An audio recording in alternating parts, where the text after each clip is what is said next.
दोस्तों नमस्कार, मेरे चैनल से जुड़े बिहार के तमाम शिक्षक भाई बहनों का स्वागत है। दोस्तों, बिहार की राजनीति और शिक्षा विभाग इस समय सुर्खियों में है। जी हाँ, कारण कि चुनावी वर्ष है और चुनावी वर्ष ही नहीं, ये अंतिम जो है मंत्रिमंडल की अब बैठक होगी। इसके बाद बैठक होने की संभावना अब नहीं है, क्योंकि अक्टूबर के प्रथम सप्ताह में लगने जा रहा है चुनाव आचार संहिता। तो अब ऐसे में अब सीट शेयरिंग की बात होगी और चुनाव किस रणनीति के तहत जीता जाएगा इस पर होगा। लेकिन सबसे बड़ी बात है कि अभी जो मंत्रिमंडल की जो बैठक होगी, इस बैठक का सबसे ज़्यादा इंतजार कर रहे हैं बिहार के शिक्षक, चाहे वो विशिष्ट शिक्षक हों, चाहे वो प्रधान शिक्षक हों, चाहे वो बीपीएससी टीआरई 1, टीआरई 2, टीआरई 3 के शिक्षक हों, या फिर वो कैंडिडेट जो टीआरई 4 के लिए आवेदन करना चाह रहे हों, या फिर वो जो विद्यालय सहायक या विद्यालय परिचारी के वैकेंसी का इंतजार कर। ये मंत्रिमंडल की जो बैठक है ना, आगे की रणनीति तय करेगी। तो आइए जानते हैं विस्तार से कि आखिर ये मंत्रिमंडल में शिक्षकों के मुद्दे को सरकार किस तरह से उठाती है, सरकार किस तरह से शिक्षकों की मांगों को पूरा करती है। कारण कि सरकार ने हर विभाग को टच किया, हर लोगों को अपने स्तर से सारा कुछ अपना खजाना है जो खोल रही है। जी हाँ, ऐसा लग रहा है कि सरकार अपने खजाने में कुछ भी नहीं रखना चाह रही है और किसी तरह से केन प्रकरण किसी तरह से चुनाव सरकार को जीतने का एक मंशा है कि एकमात्र लक्ष्य है चुनाव जीतना। तो ऐसे में देखिए, शिक्षक का जो मुद्दा है, बिहार में लगभग 6 लाख से ऊपर शिक्षक हैं। तो ऐसे में शिक्षकों का जो मुद्दा है वो बिल्कुल गरमाया हुआ है और ये मंत्रिमंडल में देखते हैं कि शिक्षकों के मुद्दे को सरकार कितनी गंभीरता से लेती है। तो आइए बात करते हैं सबसे पहले सेवा निरंतरता को लेकर। दोस्तों, सेवा निरंतरता को लेकर के काफ़ी अहम फैसला होने वाला है। कारण कि देखिए, नियोजित शिक्षक से विशिष्ट शिक्षक बने हैं लगभग 2.5 लाख से ऊपर शिक्षक। वो इस उम्मीद में बने थे कि यहाँ से वहाँ जाएंगे तो राजकर्मी का दर्जा उन्हें मिलेगा, तो उसके बाद उनका भविष्य जो है जो सुरक्षित हो जाएगा, सेफ हो जाएगा। हर कोई चाहता, इन लोगों ने भी चाहा। लेकिन वहाँ जाने के बाद इनकी नियुक्ति हो गई नई। नियुक्ति जब नई हो गई तो इनके साथ कई तरह का समस्या खड़ा हो गया, इनके साथ कई तरह का प्रॉब्लम जो है वो क्रिएट हो गया। देखिए, इनकी नियुक्ति नहीं होने से इनका प्रमोशन रुक गया, स्नातक ग्रेड में प्रोन्नति रुक गया। उसके बाद इनकी सेवा जो है वो नई हो गई और ये टीआरई 1 बीपीएससी से टीआरई 1 वाले से जूनियर हो गए। तो ऐसे में सबसे ज़्यादा बेट कर रहे हैं सेवा निरंतरता को लेकर के विशिष्ट शिक्षक, जो नियोजित शिक्षक से विशिष्ट शिक्षक बने हैं। दोस्तों, अगर सेवा निरंतरता मिलती है तो स्नातक ग्रेड में प्रोन्नति का रास्ता साफ हो जाएगा। जी हाँ, स्नातक ग्रेड में प्रोन्नति का रास्ता साफ हो जाएगा। फिर दूसरी बात, अगर सेवा निरंतरता मिलता है तो पेंशन की जो अवधि है ना, वो अभी जो है 1 वर्ष में चल रहा है, ये नियुक्ति तिथि से हो जाएगा।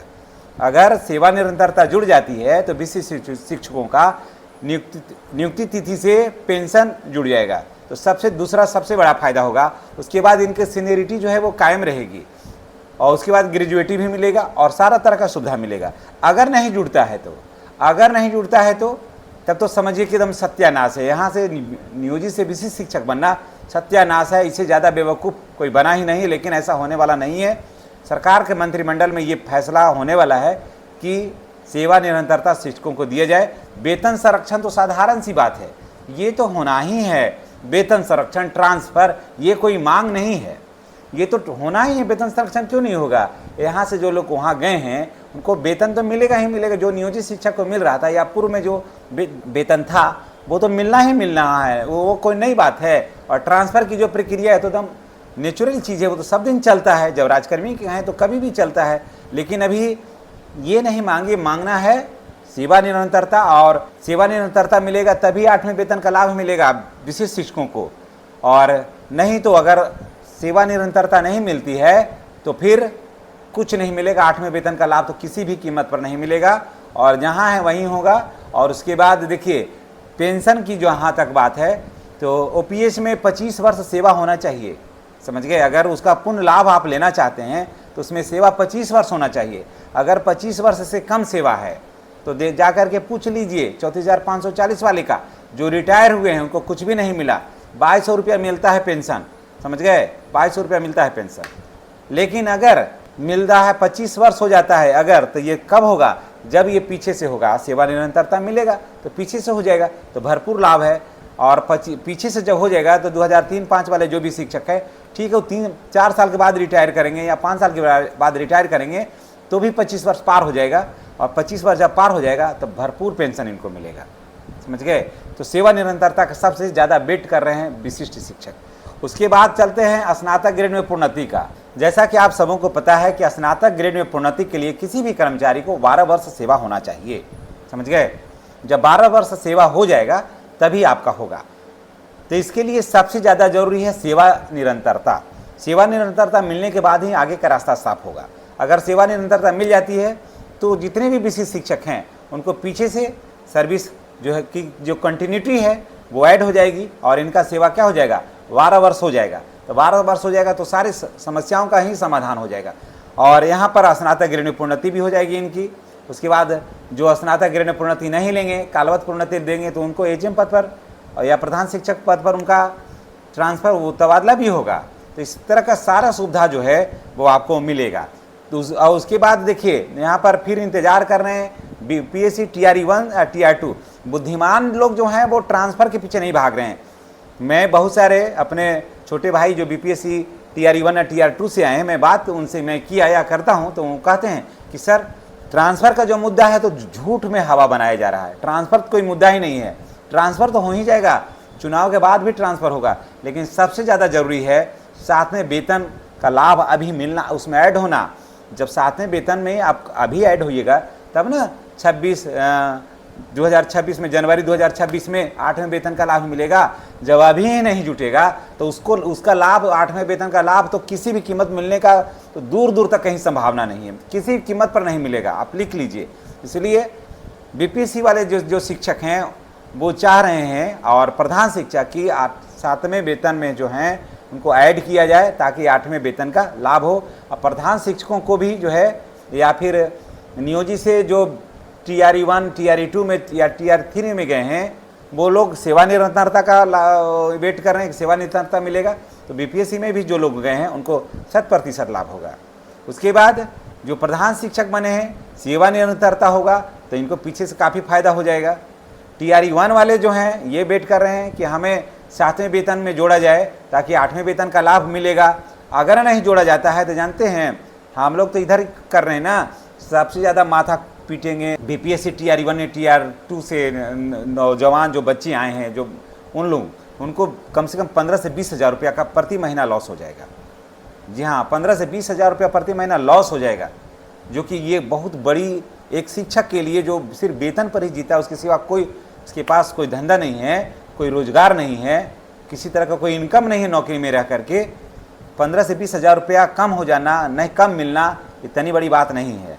तो इस तरह का सारा कोई वेट कर रहे हैं। चलिए अब आगे बात करते हैं कि और क्या मंत्रिमंडल में बातें उठने वाली। अब इसके बाद बारी आता है ट्रांसफ़र का। जो हल्ला मचा हुए ट्रांसफ़र होना चाहिए, ट्रांसफ़र होना चाहिए, हम देहात में हैं, यहाँ वहाँ। तो अरे भाई, जो ट्रांसफ़र के लिए जो हल्ला करते हैं ना, उन पर मेरा मूड जो है ना ठीक नहीं रहता है।